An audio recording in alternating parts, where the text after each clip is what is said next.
What's up, guys? Sub-Zero here, back for another VOD review. But before we get into the VOD review, we have to cover a huge B patch just dropped a few hours ago. I was thinking that this was going to be a pretty small B patch, nerf to Aurelion Sol, and maybe a change to Orianna, maybe a revert on some of these Bilgewater nerfs, and they did, in some ways, revert the Bilgewater nerfs, as we'll talk about here. Big nerf right out of the gate is that A Soul mana is hit hugely here, from starting with 25 and 75 to cast to being starting at 0 and then 85 to cast. This is a huge nerf to A Soul's mana. I will say, seems like the unit still exists, seems like he's still playable if you have the right spot for him, but is much less going to be one of these like hard force and then you just snowball out of control and win the game type things, which is good. I think they actually... I was thinking that this nerf would put him to the point of being unplayable, just because the more you nerf him, the harder it's going to be for him to stack, the harder for it is going to be for him to kind of like get out of control. But he actually looks quite playable in the right spots. And then Orianna, the other one that I was kind of expecting here, they're nerfing Orianna's shielding a bit. I think this is a really, really nice change. Doesn't nerf her damage, because if you nerf her damage, she's not going to do enough damage. But the shield, especially the way that it scales with things like the Piltover mods, I think is really nice. But look at all this. We have all the rest of this as other changes. So let's take a look here. Fizz, mana buff here. I think this is not that consequential because he spends a while mana locked and things like that. So this is not that crazy, but a small buff to Fizz. Here's the really other big one, is Miss Fortune's primary spell damage buffed really, really consequentially. This is a lot of extra damage on Miss Fortune's spell here, and the idea is to allow MF to actually be able to kill targets. And also, you know, Bilgewater was just not looking great these days, and so a pretty big chunk to potentially bring Bilge back into the meta, and that's what we're going to be VOD reviewing today. Just to jump through the rest of the changes, so this change to her wave damage, making this a smaller percentage of her primary. Aatrox's health being buffed and mana being buffed, so trying to make Aatrox a real champ. And then there's also a pretty chunky Mel buff here, making her first cast arrive faster and her orb damage a bit bigger. And then some small changes to emblems, just nerfing some of the overperforming emblems. I think, you know, very reasonable overall. Today, we are going to, I guess, like I said, spoiler alert, be watching a game that is a Bilge game, because I want to see how this comp actually performs post Bilge buffs. This is a comp that really, with the nerfs, became quite unplayable. You don't really, it's a lot harder to arrive at things like Twisted Fate 3-star these days. Let's check out Void, decent enough. But yeah, a lot harder to find TF3 because it costs more serpents to get there. You're farming a lot less serpents. You're a lot weaker in the early game. So this is a line that I was pretty low on. And then they buffed Miss Fortune pretty hard. So I'm really curious to see, you know, what does this comp look like after the buffs. And this is also an interesting game from Kovanel, long time, just high elo, you know, tournament competitor in North America here. And yeah, I really just wanted to see how he pilots this line, because it's an interesting way that we end up, you know, in this line, as we will. We'll see as we get there. All right, first dog here, we can see our opener's kind of whatever, right? We have a Caitlyn pair and a Lowy. I guess we're holding the extra alive for potential Lowy 3 if we're a high roller with, you know, Lowy hero augment or playing into the Rise comp. But none of these augments look that great to me. Demacia Forever, obviously untakeable here. Prize Fighter, I don't think we really have the board to play. And then Earth, yeah, I'm not that big of a believer on Earth. So we do roll everything here, and we hit Legion of Threes portable and the dupes there. Opt to take portable because, once again, our options are pretty rough. And here are our portable options, which also are kind of interesting. Blighting Jewel, Fishbones, Mittens, and Aegis of Dawn here. I would be looking at maybe, you know, grab just a tank item for our Lowy 2 and roll from there. But Kovanel makes a pretty interesting decision already to start the game off here. He sees Fishbones, spoiler alert, and says, you know what? I can actually rock with this. I can play around Fishbones. I have this AD opener.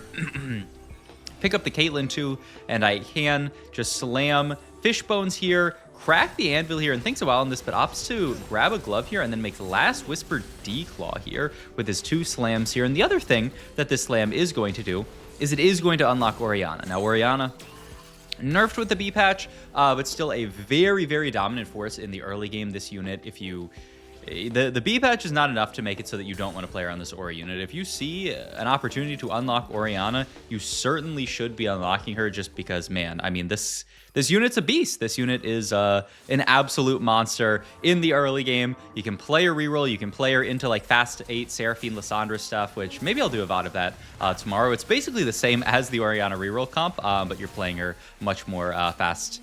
You're not, rerolling her. It's pretty straightforward, I guess. Well, we'll see. Maybe I'll do a VOD on her. Maybe a new crazy comp will come out over the next few days after these changes. Because what I will say, after perusing some match histories, after looking at the patch notes myself, I will say so far it looks like there's not this next broken, crazy, insane thing that is just going to destroy the meta and make games unplayable.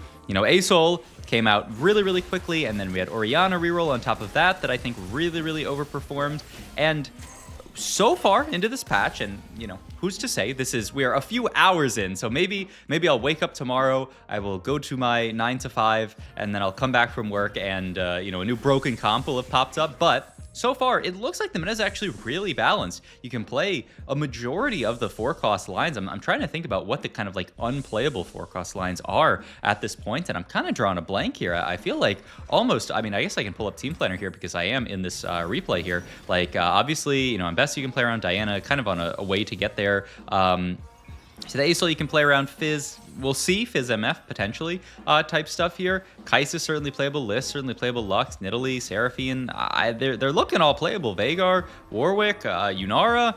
It kind of looks like everything's playable, which usually means we're about to discover some super, super broken tech. Or the alternative is that we are actually just in a balanced meta here. Also, really close fight for Kovanel.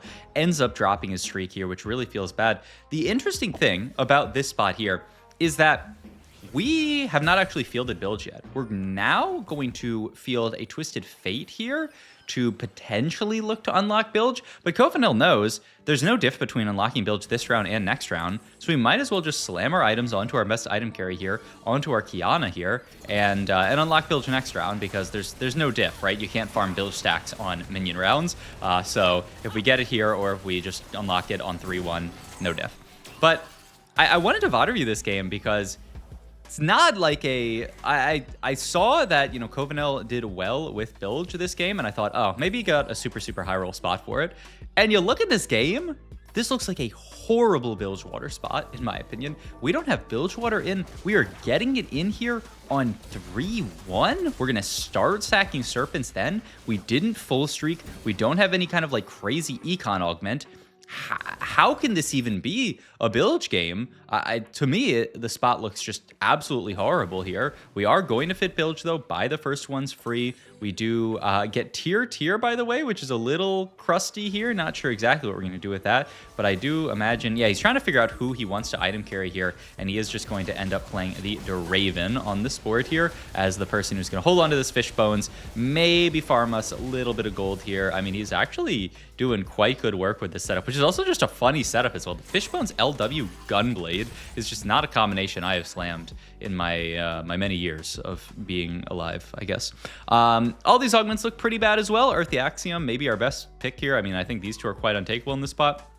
We do pick up Exiles here, which is just a generically good augment. Fantastic in Bilge, because you're getting that extra, HP from Bilgewater, as we'll buy stats later, going to, turn that into a bigger Exiles shield. So good stuff there, and we do get to play the Briar, and we do actually reforge one of our tiers here, looking at, anything, hopefully, to make out of the tier, and we get the cloak, so we can make adaptive. So looking good, but like I said, pretty mediocre spot. No streak, no nothing. Only thing we got going for us is we have a little bit of HP here and some upgrades. We do have the Alawi too, but that's really it. And a 2-star Alawi is not going to go crazy. The other, I guess, thing that we have to our name is this Fishbones, but the funny thing is Fishbones doesn't even have amazing stats onto this Miss Fortune unit. I was perusing it before the game, and like Fishbones Miss Fortune, I can pull it up while we wait for this next fight to start. Actually, I was looking at Miss Fortune. I was looking at Fishbones with Miss Fortune, but yeah, Miss Fortune with Fishbones does look pretty good. I think the reason why Fishbones doesn't look that good with Miss Fortune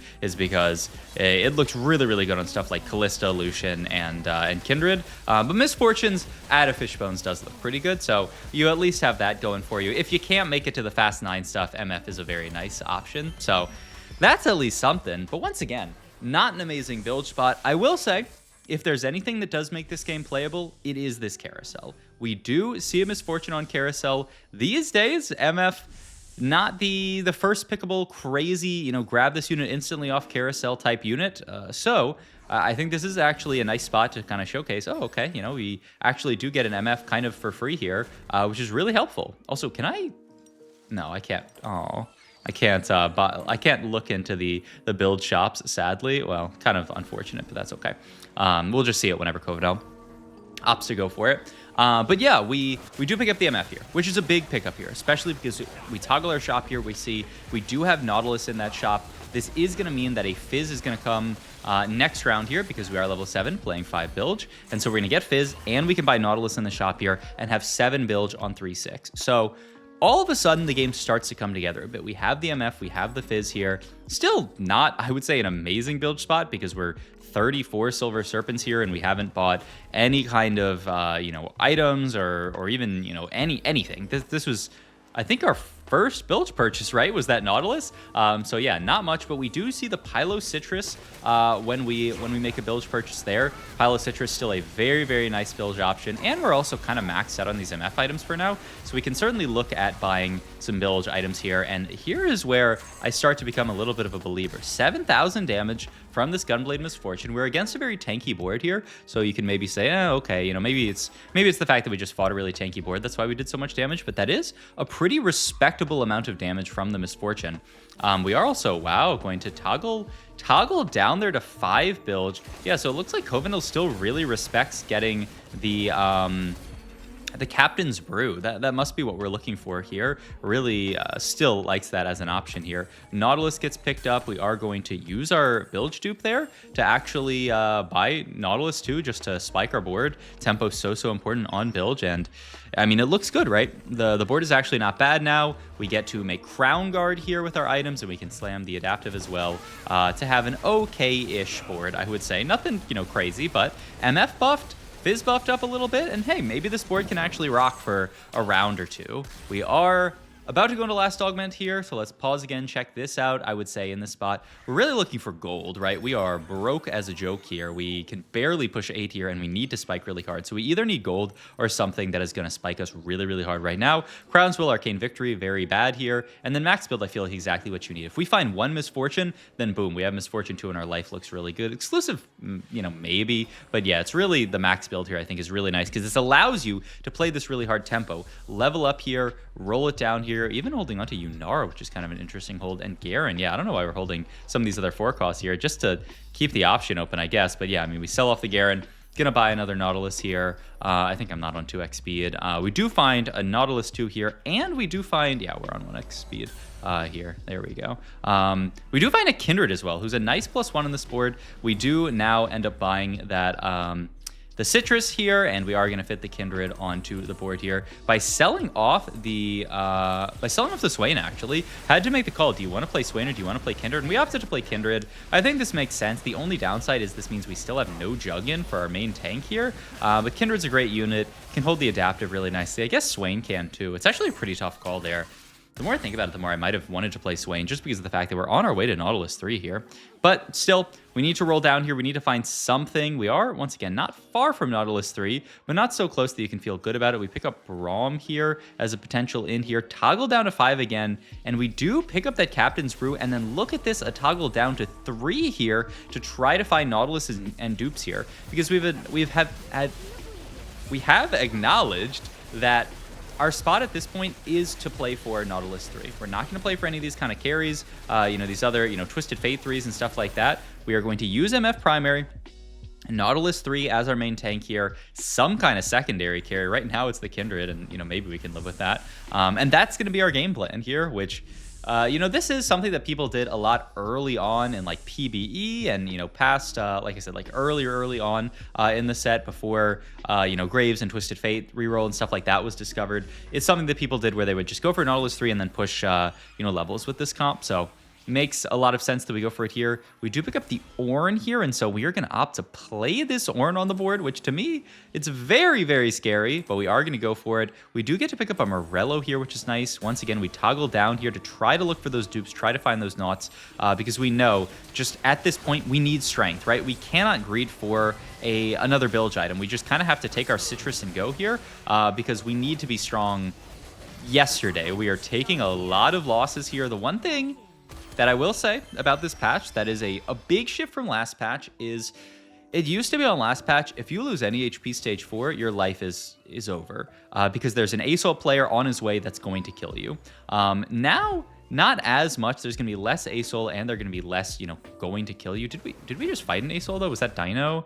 Yes, there is a... Okay, so we'll also check how this player does. Dino ends up playing in this lobby, because that is an ASOL player with a very, very nice setup for it, a decent amount of stack. So we'll track how Dino actually does this game, because ASOL's cap is going to be lower, and the stacking is going to be a lot lower as well. But you see here, I think on last patch, you might as well just FF on this spot, because you know that you're going to get outcapped by ASOL. You are just going to take these free losses later. But Kovanel knows, I actually might have it out here. I might actually be able to outcap, especially if I do ever find this Miss Fortune 2, which we've had the disfortune of not picking up at this point. Still really just looking for the Miss Fortune, hoping to find something. I imagine we'd love to make like an IE here or something, move the LW over. That's what I would be looking at least. And then I guess you'd have to make Sterax, but that doesn't sound bad. I'll have to make the Guard Breaker. That's kind of interesting. Getting continue to roll down here. We are very, very close to the Nautilus 3 here, and we do find MF2 with the dupe there. We force to dupe, and this is what we slam, actually, is we opt to make a Guardbreaker DB here onto the Kindred. Okay, interesting items, but allows us to have a really nice dual carry. Once again, ooh, look at that MF damage, actually. Really, really nice there. 7,000, almost 8,000 damage from MF. I think that's very respectable for, a 2-star 4 cost. Pick up Lucian Senna. This is a big, big hit here, and we are just praying we have Nautilus 3 at this point, right? I'm pretty sure we have a dupe plus a Nautilus in shop, so we're just trying to get all of our items down. Gonna move Guardbreaker, Gunblade here, buy both of these, dupe here, also have TK. We don't have time to pick up the TK this round, which is a little tragic, but all right. We have the Nautilus 3. This is huge. We have the Miss Fortune. We have the Lucian Senna here who can hold these items. And now let's see what this comp can really do with an upgraded frontline, that 3-star frontline, and Miss Fortune 2 with all these items with Gunslinger active. You can see, one, this Nautilus is a monster here with the Gunblade, and MF does a lot of really reasonable damage. 22k, actually. I mean, more than reasonable, to be fair. We were fighting a giant HP tank, so probably should be a lot of damage there, but still a lot. Hellfire Hatchet's picked up here. I mean, that's going to fit really nice onto the Bear. And so, okay, this is going to be our setup here. Hellfire Hatchet onto the Bear. Only playing 4 bilge now. Oftentimes, you would cut the Twisted Fate on this board, but we need someone to hold on to this Captain's Brew and this Morello. So we're just going to play the 4 bilge, and we need to play him for the Kindred. So kind of interesting thought. Also, yeah, I know the... Wait, I didn't even notice the bottom right there, the Nico looks crazy in this like weird bugged out version of the cutscene that happens when you do this kind of spectator mode thing. They tend to bug out with those. But yeah, I mean, all of a sudden this game starts looking quite playable. It was looking really, really bad stage 4, but the second that we turn the corner, we hit the MF2 and the Nautilus 3, the board's actually looking really nice. And remember, this is not from like a crazy high roll bilge spot. We have farmed 1 bilge item. I can hover over our bilge stats here, but it's not that crazy. It's decent, but not crazy bilge stats here. We found a Lucian and Senna and a Kindred on a million rolls that we spent, so I don't think that's high roll, and we're not even level 9 at this point. We do fight ASOL here from Dino228 here, so we'll see. I will say, yeah, looks like the ASOL's having a lot of trouble killing our Nautilus. This Declaw Nautilus 3 with the Citrus here just looks quite unkillable from the ASOL, and the ASOL player is actually in danger of bot 4ing here. We'll also see that Kovanel at this point is just saying, I'm going to buy sats. I'm going to, it's not really toggle down because we're just stuck playing 3 bilge at this point, but really looking at buying stats here because it's going to be quite difficult for us to get back up to 7 bilge. We'd have to like hold a bunch of bilge units on our bench here. So we might as well buy the stats. I am a little surprised that we didn't buy stats this round here because I think we did leave some AD and AP on the table. So I'm not actually sure what that is. Oh yeah, he does just buy and sell to make gold here. Oh, the idea being that we're looking at Wow, he's just looking at buying and selling a bunch of units here to try to have enough gold to reach 9. Wow, that's a pretty cool optimization here, saying I need every drop of gold that I can get. Okay, people don't say drop of gold, but you know what I mean. Every tiny bit of gold that we can get here. And yeah, now we get to level up here. We get that extra dupe. That's Kindred 2. Wowza. I guess we're going to play a random Ornn on this board here. Oh, no, Shiv is a great in that we just picked up here. And can we move item? We don't actually move items over to the Kindred here just yet. We do just grab a last item, Guard Breaker, for our Volibear here. All right, rotate into a pretty solid Unara board from this Inflames player. And yeah, the Nautilus 3 with this backline. Yeah, I love the Nico just going crazy down here. The Nautilus 3 just gets cleared. We pick up a Volibear. We can dupe that for Voli 2 here. I don't know why he's looking at trying to put a... Yeah, he wanted adaptive on that Voli really badly here. He wanted this kind of a build here. Yeah, he wanted to move adaptive up there and to pop off the item so that we could have Guardbreaker onto both Kindred and to the Miss Fortune. Interesting here. I'm pretty surprised that he prios Guardbreaker this highly, or Stridebreaker as I guess it's called. Just because, okay, watch down here for the Nico if you haven't seen it. She goes, she goes crazy. The game's over, by the way. Oh my God. What happened? The game just ended. Wow. All right, I jumped back into the VOD just to show the final board again, because yeah, I got so lost in the sauce of upgrading this board and figuring out what we were doing that I didn't even realize this was a double kill here. The lobby just ended here. Void's in here playing a crazy, capped Annie board with Ziggs. This Dino player does end up dying to our clone here versus us. Just cannot kill the Nautilus here, or the Asol. Quite stacked up, but didn't reach 750, so doesn't really have the damage to get through this and just cannot win this fight, even though this is a very nice Asol board as well. So yeah, just a win out for Bilge, just from Nautilus 3 and MF2 with the backline carry and then some 5 costs. So it's just a really, I don't know, I thought this was a really cool game showcasing the power of this Bilge comp now that it has been buffed back up a little bit. So hope you guys enjoyed this video. If you did, please like, comment, and subscribe. Check out my Twitch, my Metafy, all my other links down below. I got a notification on my phone while I was recording this video that somebody subbed to the Metafy group. We got another group session on Thursday where we are going to be going over your VODs from this patch. We're going to be doing VOD review for everybody who's prepping for tournaments and things like that. So if you want to get a VOD done in a group type session, then go sub there, submit your VOD. I'm not gonna be able to do everybody's VOD, but we're gonna do some, I'm gonna randomly choose so that people don't get in from just having it in super early. But anybody who's in the group, potentially get your VOD reviewed. And either way, it's gonna be super, super educational and super fun. So go check that out. And yeah, have fun with the patch. It looks really good. If you find something broken, DM me on Discord. Well, if it's actually broken, DM me on Discord. Don't DM me and say, hey, I won with a comp in Emerald. But if it's actually broken, DM me on Discord because yeah. Okay, bye-bye.